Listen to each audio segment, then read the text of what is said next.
Dear viewers, I would like to welcome you to Visite today, and thank you for the numerous letters too. And today it's a clinical case that I would like to present to you and that Nicole wrote to me. Thank you so much, Nicole. And it's important to me to tell the viewers what the problem is, in order to make them understand what point of view from the experience of a holistic doctor I could give you. So she writes that her father has had COPD for 15 years. The father was born in 1945, and COPD is a chronic obstructive pulmonary disease. The initial diagnosis was bronchial asthma. He was then treated, but then changed after the third treatment, and a chronic obstructive pulmonary disease was diagnosed. After a good 9 years with it, his state has decreased after a classic basic therapy based on academic medicine. Many drugs crossed his path with very strong side effects. He was in the hospital several times, and again he had to be treated in intensive care. We then cut the cord together, she writes, and found a naturopath who had discovered many problems by means of an electromagnetic blood test. You describe electromagnetic. I think it was a device that used bioresonance or simply information medicine, energy medicine. This is the future, by the way, because everything in our body only works through resonance, and we already use resonance technology in the ECG, in the CT, in the MRT, but of course it has not yet been accepted in academic medicine. And how wonderful, how wonderful. The therapy plan was aimed at detoxification. Many homeopathic remedies. And I remember that we received snake venom enzymes as part of the cleanse.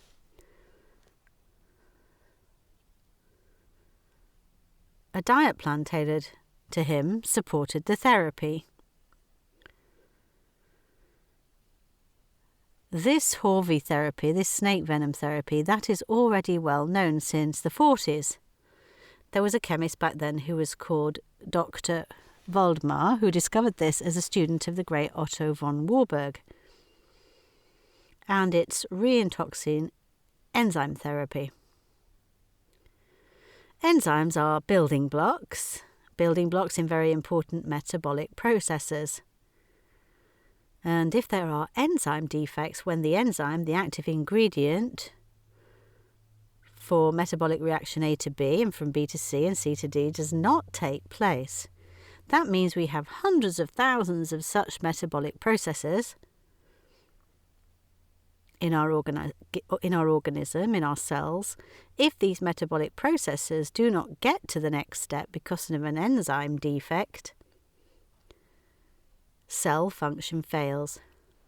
And in the case of an organ, of course, also the organ function. That means at that time, Dr. Waldmar Diesing extracted the snake toxins enzymes. And that wasn't easy at that time because these enzymes were connected with a so-called protein bridge. He has developed a specific process by reducing the protein content of these protein bridges by only 1.8 to 2%, but clearly left intact the part of the poison that would be destroyed along with the destruction of the protein bridge. That was incredible, very big, pioneering work back then. And everything that was used enzymatically via such a therapy Also, therapeutically for an obstructive lung problem, can improve cell metabolism, cell regeneration, and support the course in a significantly positive way for the cell and energy and metabolism processes. And I think that was an important step in the right direction back then, to see that you could do something. And how nice that someone got to the bottom of things and made that the basis. Now the letter continues. However, since the health insurance company did not take over the therapy despite an optimal effect, it was not possible back then to continue this therapy much longer. My father then had to take early retirement because of his illness. He worked as a production worker at Castaneda and also inhaled many noxious fumes there. Now, the big question is, of course, everything that has been inhaled over the years and decades must have, and of course also has, consequences for the bronchial and lung epithelium. She also writes quite honestly that he was a smoker for a long time. 2 years after he stopped smoking, this disease broke out.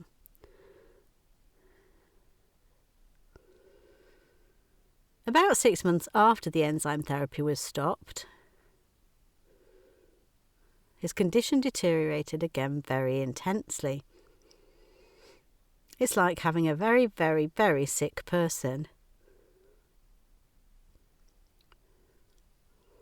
Illness is a moment or situation of the body where it can no longer fall back on its original regenerative powers, either because the load is too high or because the regenerative power is no longer available. And then, of course, such an illness process, which has received such wonderful support so intensively, will go back into its phase. She writes that the air became less and less. In 2017, she encountered someone called Daniel Castaneda on an autoimmune congress. He spoke of working with micronutrients, and he made a deep impression on me, so I made an appointment right away, and the therapy had a great effect. Now it is that microcurrents, that is mostly BCR therapy, is carried out by biological cell regulation. These are frequency-specific microcurrents, and these frequency-specific microcurrents, which we also work with, ensure that the receptor potential of the cell, the receptors on the cell walls, are like communication contacts with the outside world. That means the receptors bind with insulin, bind with serotonin, they go into binding with potassium and magnesium. That is, only via the integrity of an intact receptor barrier can the cell supply take place at all. And these microcurrents rebuild the cell energy potential. That's 70 millivolts. This means that the moment the cell can make contact again, it can take care of itself. Of course, with that, you also get improvement of cell energy metabolism back. This will get you a higher metabolic activity all back at the cellular level. And of course, for a person who could no longer communicate within the framework of his lung epithelium, that is incredible progress and also hopeful. So she writes he could breathe more freely again. And after 5 to 6 treatments, the lung function test showed a very positive result.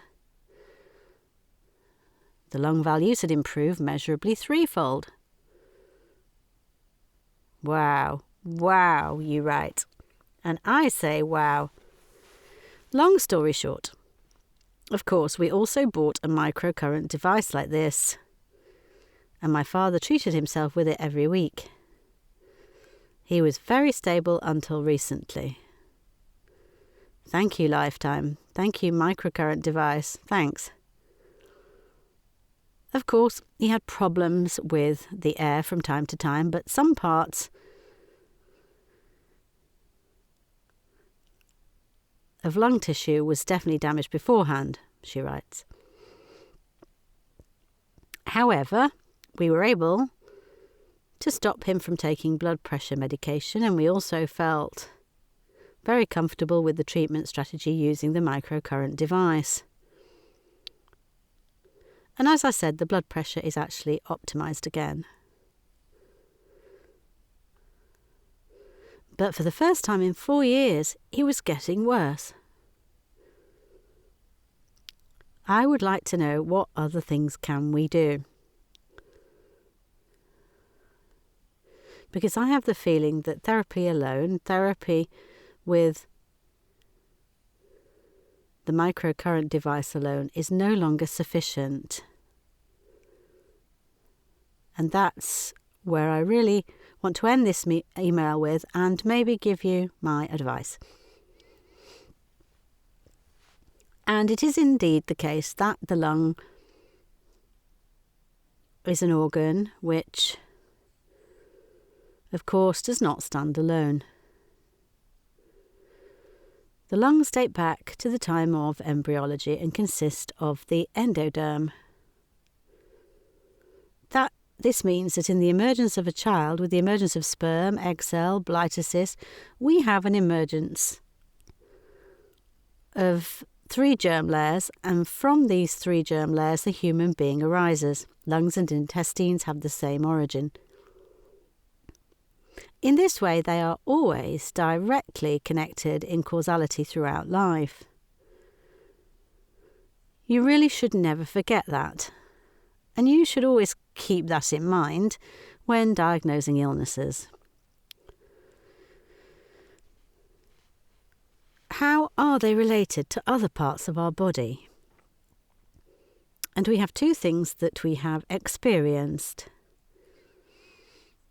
One is the high toxic load from work and also from smoking, and the other is that therapeutically, through enzyme therapy and also through microcurrent treatments, the state of health could improve significantly. I just want to draw your attention to the fact that you can and should do an incredible amount more as part of a physical detoxification. Mercury alone has a half-life of 38 years, so within around 38 years, around half of the mercury breaks down.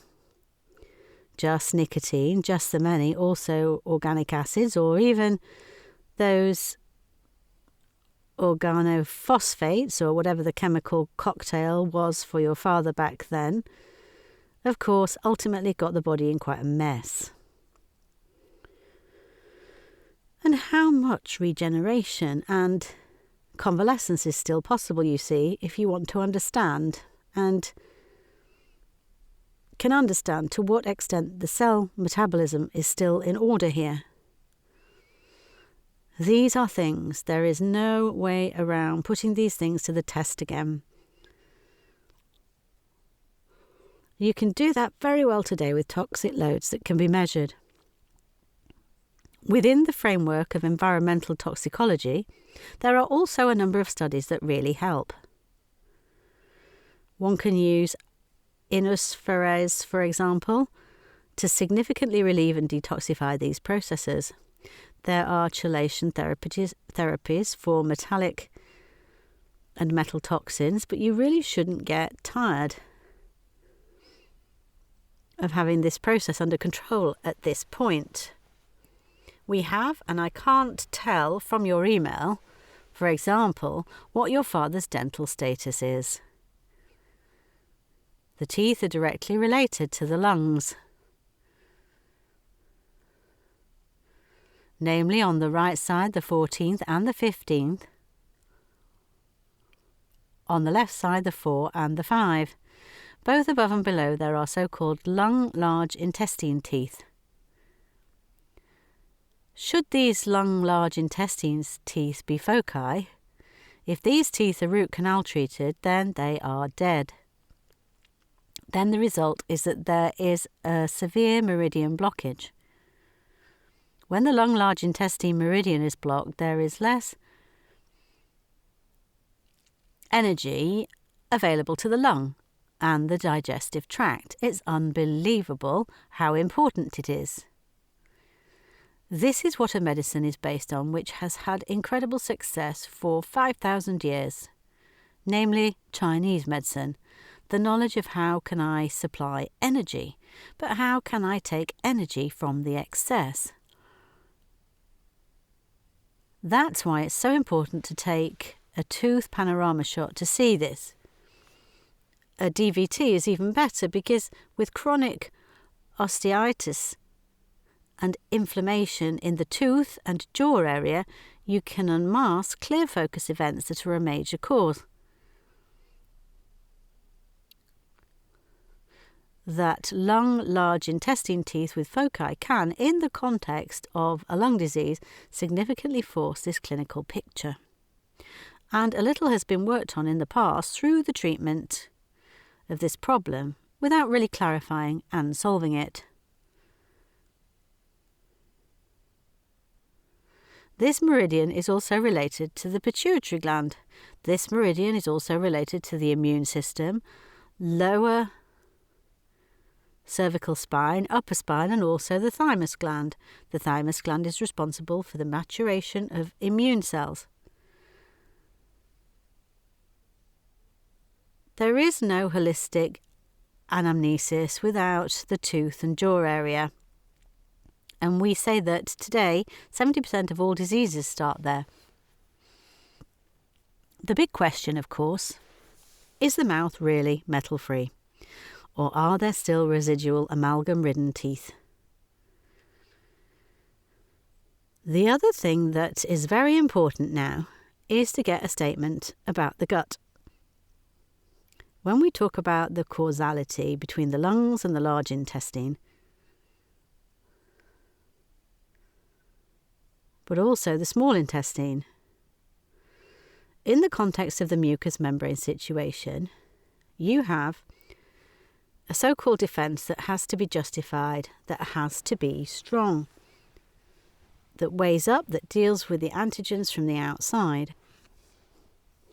And that is a so-called secretory IgA. Are there again and again mucosal processes in the intestine that are inflammatory? And I'm also talking about silent inflammation here. Maybe it's not the big issue for you, but on a small scale it's a big issue.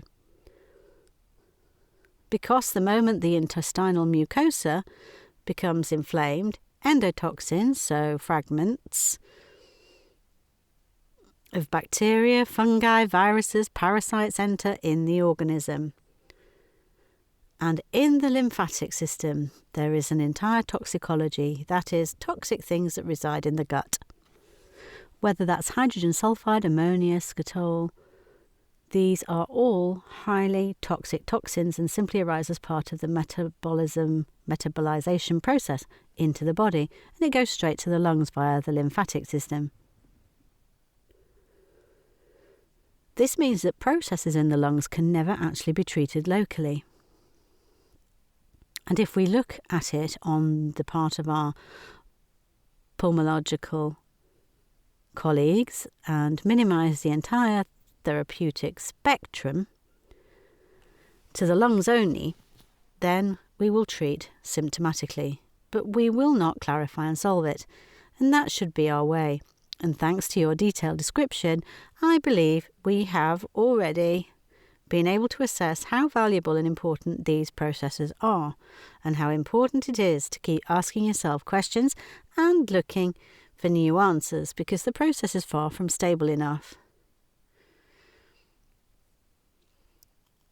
This is a story that really should be handled with a great deal of care, so that you create a microbiome report from which one can then see the mucous membrane situation, which is no different in the lungs than the mucous membrane in the area of the intestine, and to what extent these immunological defense processes are still intact. Any further strategic therapy is then based on this.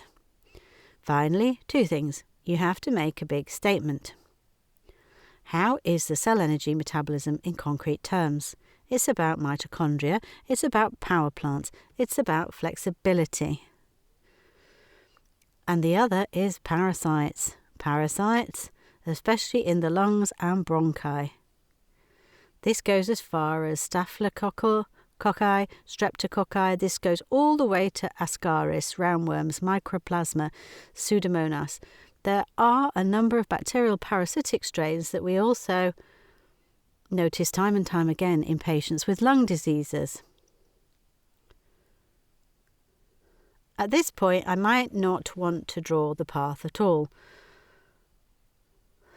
which I would go to therapeutically, because what you know has to come first. Because it's not about treating an obstructive lung disease, it's about treating your father. And for that, you should get an overview. And from your letter, I got that you are very interested in this path and that we will, of course, present it to you in more detail. Yes, in my head, there are enough therapeutic ways which one to choose, which one has priority. One cannot take the second step before the first on this path. You have to develop that individually. But I don't think it's an impossible task to achieve better stability here. And you could already experience that twice and put your trust in these therapies. With this in mind, I would like to thank everyone today for their attention and also for following what I believe is a very interesting case. And you have to, even if a clinical picture is described as chronic, then I have to tell you that, because I don't use that word, because who dares to speak of chronic? I think these are the ones who haven't found a solution yet. And I also ask for your understanding that today we are medically manoeuvred into certain dead ends because we believed that with specialisation we can understand the whole in more detail. This is true, but we ignore the fact that everything in our body acts in a well-considered way together. And in this case, I think it was a very nice record, especially the effort of the naturopath. And I can't salute you enough for what you do behind the scenes, what we do medically, regulate, and straighten out again and take care and rebuild the symbiosis. And on that note, thank you very much. Have a wonderful week, everyone. Whenever you have questions, please email them to visite@qs24.tv. That always gives me a good basis for dealing with topics that I believe are in your interest. The programme should live, and it should be for you. I'm also very happy that I already know people who have written to me, who I was able to meet in person. And this programme is becoming more and more private for me, even if we all remain and are anonymous on the whole. But I hope that with awareness, you will become clearer in life, in your dealings with life, more decisive in what you do. And thank you very much. And I look forward to the next time. Goodbye.